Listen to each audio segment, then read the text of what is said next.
Volvemos con Café Internacional y como dijimos tenemos un programa muy interesante. Vamos a hablar con Diego Kaufman. Diego Kaufman está aquí. Te damos las buenas tardes, Diego. ¿Qué tal? Buenas tardes, chicos. Te queríamos preguntar, Diego, a partir obviamente que sos economista de la Universidad Nacional de Rosario, ahora empezó a sobrevenir, sobre todo en los medios de comunicación, la idea del Congreso que está manejando del blanqueo de capitales. Va más que nada a preguntarte de qué se trata el blanqueo de capitales y en definitiva de qué se trata. Bien, siempre en economía nosotros cuando vemos una medida política tratamos de ver, digamos, en qué contexto de medidas políticas se desarrolla esa, porque no es algo que ocurre solo, ¿no? Entonces, para poder interpretarlo tenemos que entenderlo, digamos, en un contexto, en una historia, en un marco reciente de otras políticas, digamos, que tienen que ver con eso. Obviamente, digamos, lo que se apunta a través de esto es al ingreso y a la impunidad, digamos, tanto judicial como tributaria en gran parte, que suceda, digamos, al ingreso de quienes tienen cuentas en dólares en el exterior, escondidas, digamos, y que ahora se apunta, digamos, a que ingresen con esta cuestión de la revalorización que significó para las mismas la devaluación de diciembre. Bueno, y preguntarte también, ¿es un mecanismo realmente usual que en una democracia se realicen estos blanqueos de capitales? Porque muchos me dicen, bueno, pero yo pago mis impuestos, pago 21%, ¿cómo puede ser que otro pague 8% y que encima lo tenía evadido? Bien, es una cosa que puede ocurrir, digamos, que a veces es una necesidad hacerla, básicamente porque la existencia de paraísos fiscales y el dinero ya fugado, digamos, que es muy grande en nuestro país porque es una tradición que se instaló a partir de la dictadura, digamos. No hay otra forma a veces de recuperarlo. El tema es cómo y para qué lo queremos recuperar ese dinero también. Y qué condiciones creamos cuando llegue, qué rentabilidad le estamos dando al dinero que se fuga cuando lo queremos hacer ingresar. Entonces, en ese sentido, digamos, es algo que puede ocurrir. Yo creo que va a dar mucho que opinar, sobre todo si incluye la posibilidad de que funcionarios de gobierno participen de esto. Porque dijo el radicalismo que no quería que tengan funcionarios del gobierno la posibilidad de blanquear. Claro, pasa que hay una cuestión política, digamos, van a tener, los funcionarios que blanqueen dinero van a tener el perdón impositivo, el perdón judicial, pero no el perdón político. O sea, si un presidente está declarando que tenía cuentas no declaradas en el exterior, eso tiene que tener un costo político, más allá de que lo traiga y que haga dinero con la misma devaluación que él impulsó y el mismo perdón que él está impulsando, digamos, para todo eso. Yo creo que va a haber una dimensión política en todo esto y que no hay que esquivarle. Creo que es más cauto el radicalismo porque sabe que blanquear a los funcionarios no les conviene políticamente. Pablo. Hola, buenas tardes. Bueno, quería preguntarte, más allá de lo que decías con respecto a lo que decías al inicio, de que ustedes tratan de ver siempre la medida política en términos de un contexto, o la medida económica en términos de un contexto político amplio, si el blanqueo de capitales no tiene que ver con, al final, con la no llegada de inversiones, con la famosa ayuda de inversiones que se había prometido y que no sucedió hasta ahora. Bien, por ejemplo, ahí uno podría pensar en qué condicionamientos tiene este blanqueo. Por ejemplo, si existiera la posibilidad de condicionarlo a algún tipo de inversión productiva, ¿sí?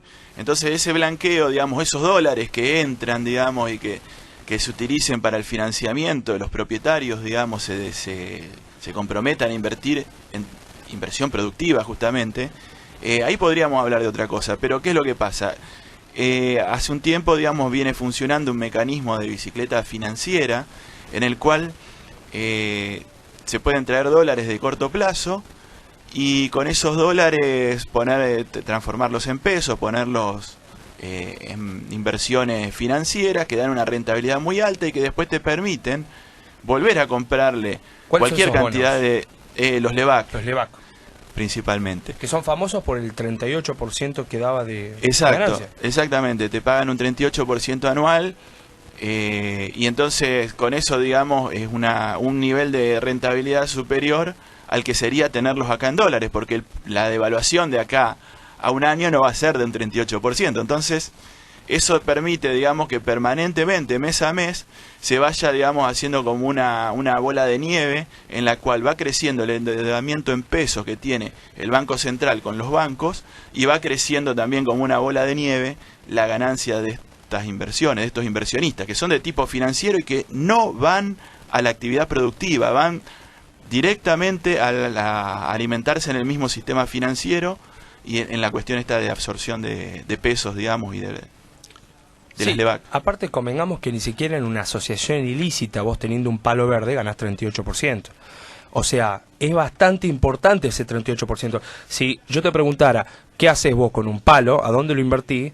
La verdad que una ganancia de 38%, incluso hasta en una asociación ilícita es dificultoso tener esta ganancia. Te paso por otro lado a la pregunta de las inversiones. Muchísimas veces se ha dicho que va a sobrevenir una lluvia de inversiones. Yo por si acaso siempre salgo con paraguas en la casa. Y preguntarte hoy si esos 18 millones que se trajo de Bahamas haría que Bahamas sea el principal inversor de Argentina, o cuál es la situación actual del país con respecto a las inversiones. Bueno, generalmente las inversiones se hacen en función de expectativas de producción, las inversiones de tipo productiva. Inversiones van a tener, digamos, van a existir esas inversiones siempre que haya expectativas de poder producir y vender eso que se produce. Es decir, que tiene que haber una demanda real, digamos, una demanda solvente, tanto interna como externa, para que tenga sentido hacer esas inversiones. Porque nadie va a construir una fábrica para producir cosas que después no va a poder vender. Justamente estamos en una situación en que las perspectivas, digamos, al menos en términos locales como de la demanda externa, son de caída del nivel de venta y demás. Entonces es poco probable, digamos, que haya realmente una lluvia de dólares que se orienten a la inversión, ¿sí? Probablemente a la inversión de tipo productivo. Probablemente exista, digamos, una determinada cantidad que son los dólares que vinieron entrando por endeudamiento externo, digamos, la única lluvia, y que que son bueno, los 16.000 millones de dólares que tomaron de préstamo. Muchísimo más, ya van más de 25.000 millones tomados. O sea, está eso que se tomó en relación a los fondos buitre. Hubo 5.000 millones que se tomaron a principio de año, hubo 3.000 millones que se tomaron a fines del año pasado, digamos, que se transformaron en deuda, unas cuentas que había, digamos, con el Banco Central de China, y después también hubo deuda que ya empezaron a tomar las provincias. Es decir, que el ingreso de dólares hasta ahora dependió exclusivamente en el endeudamiento externo en dólares de nuestro Estado Nacional. Es decir, que son dólares que entran para venderle al sector privado, pero que queda en deuda del conjunto de la sociedad. Bueno, salvando las diferencias con los 90s, cosa que es difícil salvar algo, en los 90 se dio un fenómeno donde el ingreso de parte de dólares se hizo desde el año 92 hasta el 98 con ingreso de endeudamiento. Según lo que entendíamos, el PRO dice que no gastaría ese endeudamiento en gastos corrientes. Sin embargo, ahora sobrevino la información, la noticia de que se va a vender ciertos activos de YPF como también obviamente de ANSES, activos del mismo ANSES, para pagar a los jubilados. Un poco explicarme esto, y si no me equivoco yo en la lógica de pago para digamos, vendo para pagar y después un momento dejo de vender porque no tengo más utilidades para vender y me quedo de nuevo sin nada.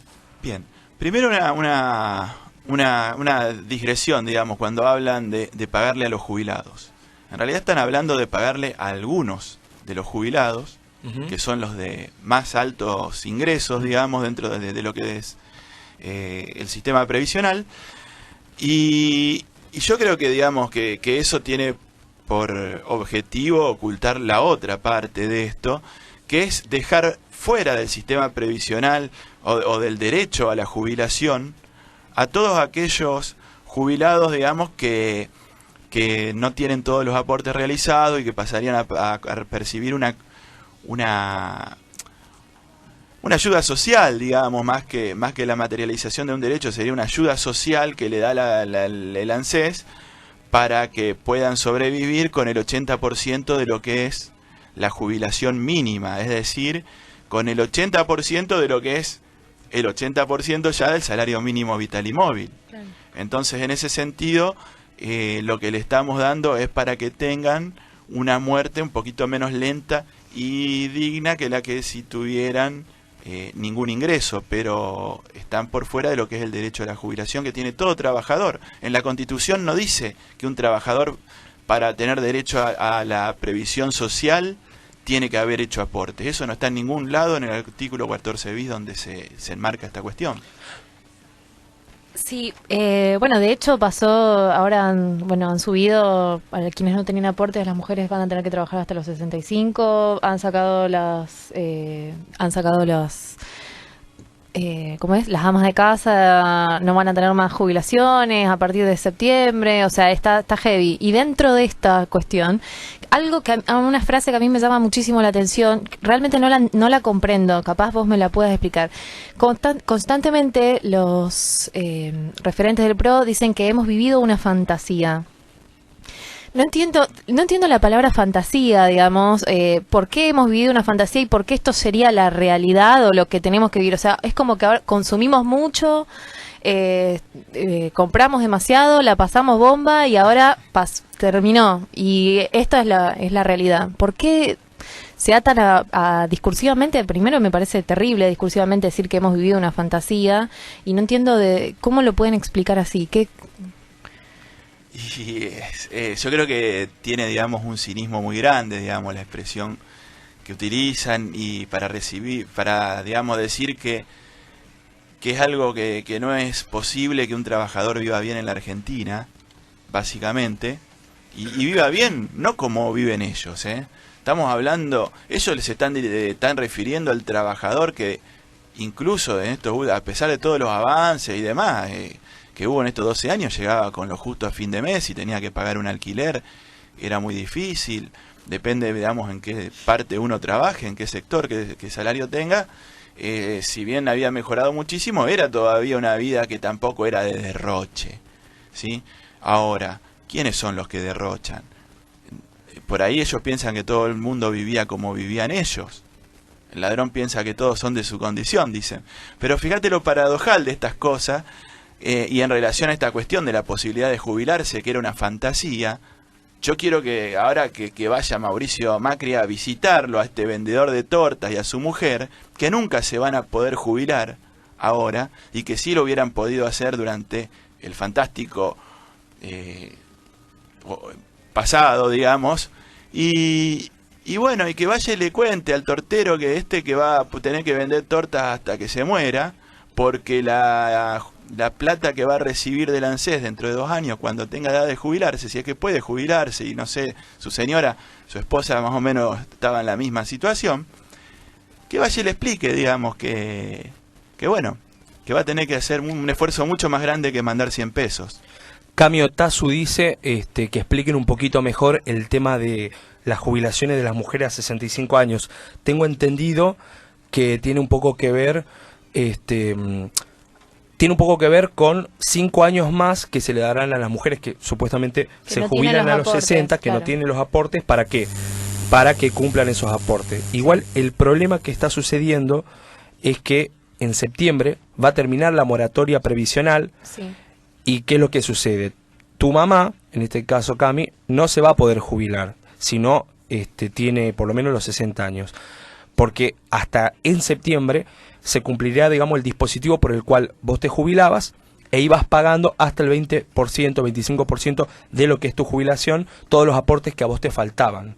¿Cuál es el problema? Eso se corta de lleno porque si se quiere, en el discurso del PRO se entiende que todos los jubilados, todos los trabajadores ahora tienen que empezar a aportar, y que si nosotros dejamos que haya una especie de jubilación universal, esto haría que el trabajador no aporte. ¿Cuál es el problema? El problema es que seguramente tu mamá, que tiene 58 años, 59, que le está faltando un poquito de tiempo, en la época de ella no existía internet. No se sabía si te hacía el empleador el aporte o no. Lo que vino a hacer el anterior gobierno fue, en la medida del esfuerzo posible, buscar que toda esa gente que sí trabajó, porque es un mito que se jubilan los que no trabajan, puedan, digamos, tener una jubilación. ¿Por qué? Porque en su momento el empleador no le aportaba. Hoy en día es fácil verlo. Te metes en internet y te fijas si tenés hecho los aportes, y si no los tenés, reclamás a, obviamente, el patrón. Así que de verdad es un tema bastante especial. Trataríamos obviamente de tener algún especialista también sobre la cuestión, porque de verdad es algo que la gente pregunta. Vamos a un corte muy chiquitito y cuando volvemos seguimos. Estamos acá con Diego Kaufman, él es economista de la Universidad Nacional de Rosario, y acordate que si te querés comunicar con nosotros lo podés hacer a estos números. Nos puedes llamar al 424-2769. También nos podés escribir a nuestra fanpage, que es Café Internacional CEIEP. Y si no, también nos puedes mandar un mensajito, un WhatsApp, al 341-66-15-830 o 341-3683-222. Ya volvemos. Moy un batillo yo, Iba Entonú, Reutilio Domínguez, Polo Montañez, Roberto Rodríguez, Nilla, Consuelo, Milate, Bobo con Ilemo, Bobo con Ará. H. Bárbaro Domínguez, Babayope, H. Rubén Darío Atepe, H. Pompo, Opeate, H. Javier Opeyecun, H. Pacheco, H. Polocana, Cabo, Aviesile. Que viva Chango, que viva Chango, Inca Machoqui que Kilo. viva Chango, que viva Chango, señores. Santa Bárbara bendita, para ti surge mi lira. Santa Bárbara bendita, para ti surge mi lira. Y con emoción se inspiran de tu imagen Que viva bonita. Chango, que viva Chango, Inca que Machoqui viva Kilo. Chango, que viva Chango, señores. Con voluntad infinita, arranco del corazón la melodiosa expresión, pidiendo que desde el cielo nos envíes tu consuelo y tu santa Que bendición. viva Chango, Inca Macheo, que Che viva Colomana, O mi que releco. viva Cheo Chango, que Muleye. viva Chango, señores. Virgen venerada y pura, Santa Bárbara bendita, Virgen venerada y pura, Santa Bárbara bendita, nuestra oración favorita llevamos hasta tu Que viva altura. Chango, Inca Macheo Chula y Bob, Inca Macheo Chundele. que viva Chango, que viva Chango, señores. Con alegría y ternura quiero llevar mi trovada allá en tu mansión sagrada donde lo bueno ilumina, junto a tu copa divina y tu santísima espada. Cambio Sile Chango, H para esas manos que ayudaron a este disco. Maestro Fran Fernández, yo también de corazón te daré mi murmurío, con orgullo y poderío haré que tu nombre suba, y por Celina y por Cuba este saludo te envío. Ay, Changota venía, Fosforipale, Chango. Cabiosile Chango, Opa, yo, Lupina. Padre mío que siempre tenga tu bendición. Que viva Chango, que viva Chango, que viva Chango, que viva Chango, señores. Homenaje a la reina de la música campesina Celina González. Oquiquilo. Que viva Chango. Que viva Chango. Volvemos con Café Internacional y una música muy linda, ¿no es cierto, Vero? Así es, estábamos escuchando Santa Bárbara Bendita de Celina y Reutilio, un dúo de música cubana conformado por Celina González y Reutilio Domínguez. Esta música es cubana de la Guajira, que es un género que se caracteriza por incluir en las letras de las canciones oraciones de los santos católicos. Así La que- verdad que un muy buen exponente del sincretismo hispano centroamericano. Seguimos obviamente acá con el economista Diego Kaufman y también trasladarle una duda que tenemos acá de Café Internacional respecto de las exportaciones y el fenómeno también de la depoblación. ¿Qué podemos decir al respecto? Bueno, una de las excusas o de el principal argumento que esgrimían, digamos, los economistas cercanos o que después terminaron siendo parte del gobierno, digamos, de Cambiemos, era la cuestión de que el tipo de cambio en Argentina estaba muy atrasado y que por eso, digamos, eran que las exportaciones no se dinamizaban, sino que, bueno, que había una retracción en las exportaciones y que una devaluación iba a ser la solución para ese problema, que se iban a reactivar ni bien se devalúe, porque los exportadores necesitaban un mejor tipo de cambio para poder vender afuera. En ese momento, desde otros sectores más vinculados al análisis que hacía el gobierno nacional del kirchnerismo, digamos, se decía que había una situación de crisis internacional, que nuestros principales clientes comerciales estaban con problemas de retracción de sus economías, que no tenían la misma dinámica que antes, y que por eso era que nuestras exportaciones caían. Era por falta de compradores, no por un problema de nosotros como vendedores.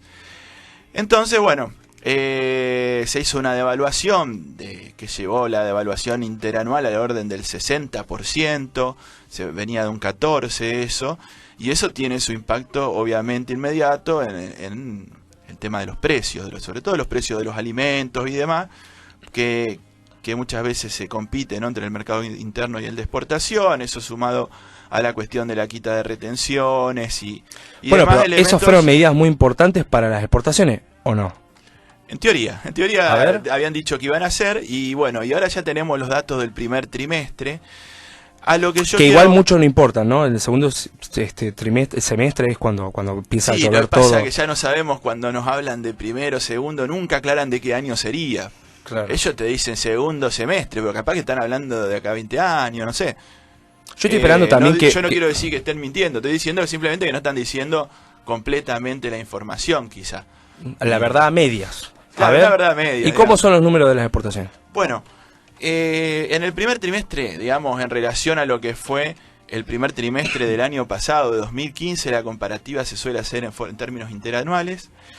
En primer lugar, yo quiero aclarar que vamos a excluir el sector cereales y oleaginosas, digamos, lo que es el núcleo de las exportaciones tradicionales, porque en ese caso hubo una cosa especial, que fue que los últimos meses del gobierno anterior, este sector, digamos, guardó, digamos, dejó de exportar porque sabía que lo que venía, y a la espera de un nuevo tipo de cambio, de quita de retenciones, guardó para poder exportar ahora, digamos, lo que tendría que haber exportado en ese momento. En ese sentido, las cifras de ese sector son muy mentirosas, digamos, y no representan la realidad de la dinámica exportadora de ese sector. Es decir, aparecen infladas las cifras de ese sector, pero a consecuencia de que guardaron para exportarlo ahora lo que tendrían que haber exportado normalmente en septiembre, octubre o noviembre, de no mediar esta promesa de la devaluación y una rentabilidad extraordinaria en ese negocio.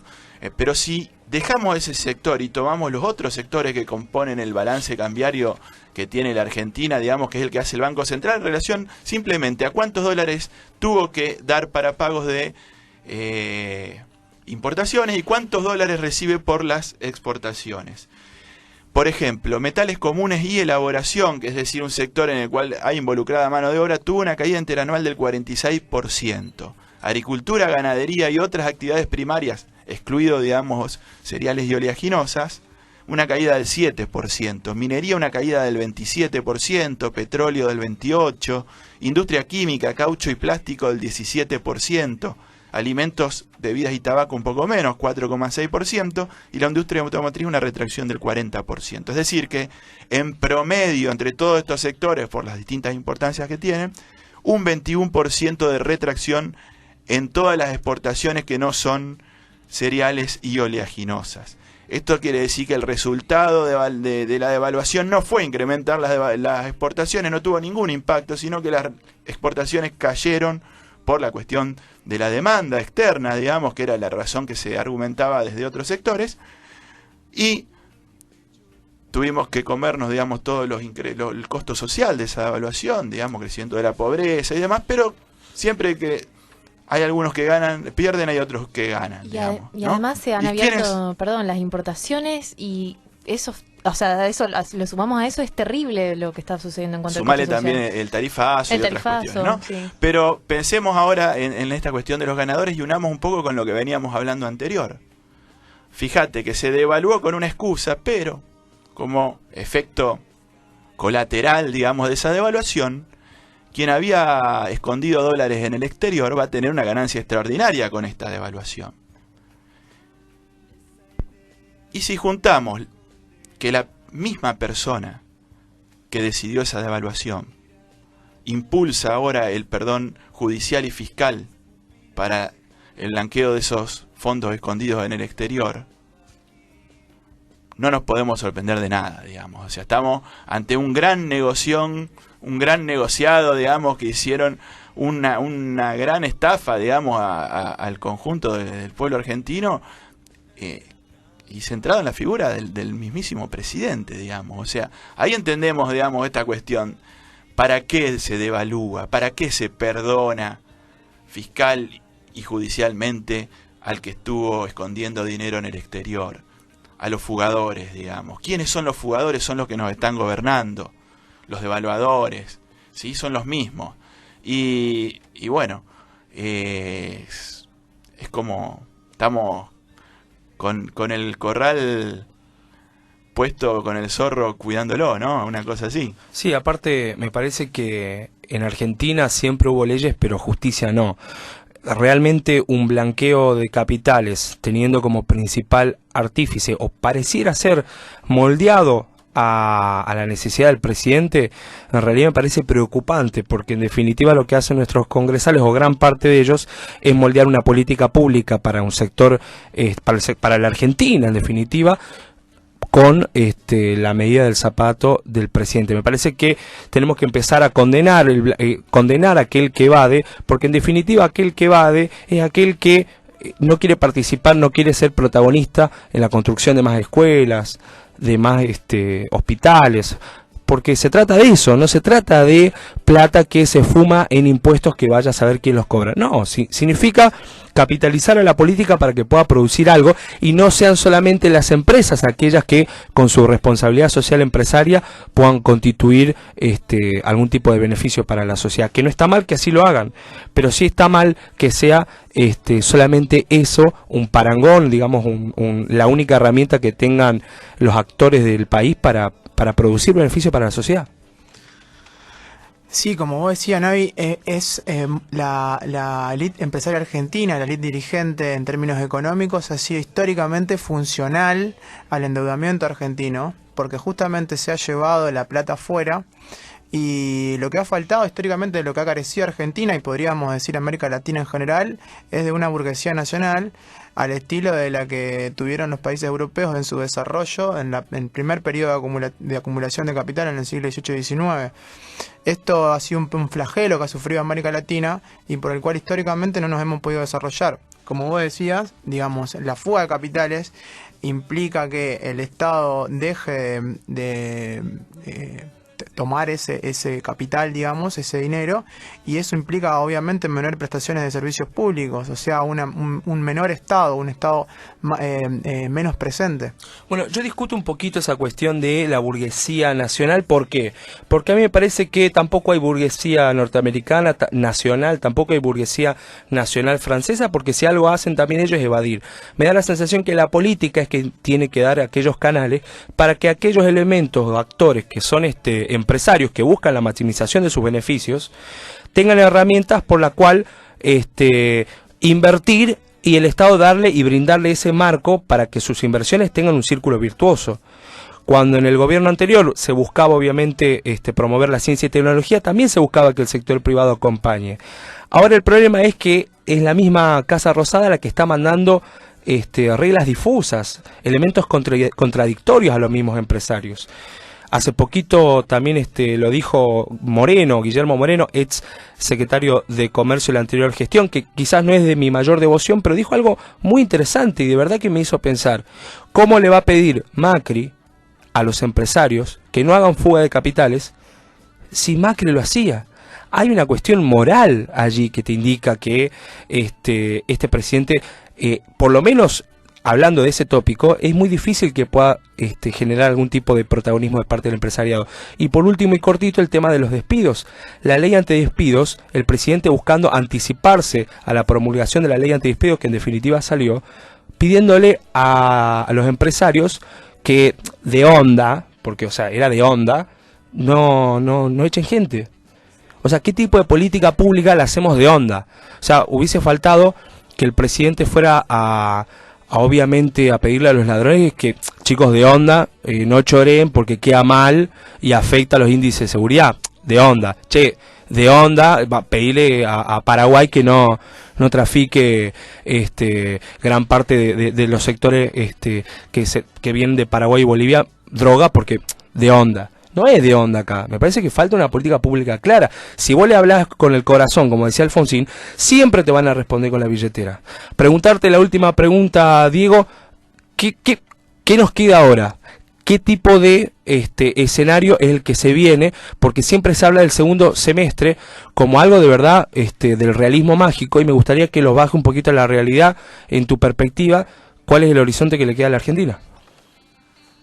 Bueno, yo, mis expectativas, digamos, al menos en lo que yo manejo, digamos, de distintas variables, digamos, indicadores, porque cuando dicen, bueno, el segundo trimestre, pero al final cuando vos le pedís, ¿y en qué te basás? En la confianza, dicen. O sea que solamente podemos confiar. Es algo así como... De onda. Yo creo que es menos... No sé, creo que es más fácil confiar en cualquier cosa, pero no en alguien que está conduciendo el Estado pidiéndote que te bases en la confianza. No me da confianza que el que está administrando las cosas como único argumento tenga la confianza, que me diga en tal sector de la economía pasó tal cosa, se avanzó, hubo inversiones para acá, para allá, se comprometió tanto. No tienen un solo elemento sólido con el cual, digamos, hacernos creer que en el segundo semestre las cosas van a mejorar. En todo caso, yo creo que lo que aspiran es que para el segundo semestre nos empecemos a acostumbrar a estar peor que antes. Diego, muchísimas gracias por haber venido. No, gracias a ustedes por la invitación. Muy lindo estuvo. Muchísimas gracias. Diego, pasó Diego Kaufmann. Él es economista de la Universidad Nacional de Rosario, también asesora a muchísimos sindicatos. Y bueno, vamos a ir obviamente al corte, y vamos a trasladar también obviamente que a la gente que se comunique, que participe. Me parece que de verdad estos tipos de tópicos son importantes para participar, y si querés participar tenés nuestras líneas de WhatsApp. Si querés comunicarte con nosotros por WhatsApp, puedes hacerlo al 341-3683-222 o al 341-6615-830. Además, nos puedes escribir a nuestra fanpage de Facebook, que es Café Internacional CEIEP, y también nos puedes llamar al 424-2769. De paso, aprovecho para saludar a nuestra querida oyente Blanca Córdoba, que todos los días nos escribe y nos manda saludos. Así es, y también obviamente la gente que se queda ahí cerquita de la radio. Volvemos en un ratito y los dejamos con una mezcla de fusión de gypsy, jazz y swing. Comenzá de Retroverso. El tema es bastante interesante, de la cantante Sass. Ya volvemos.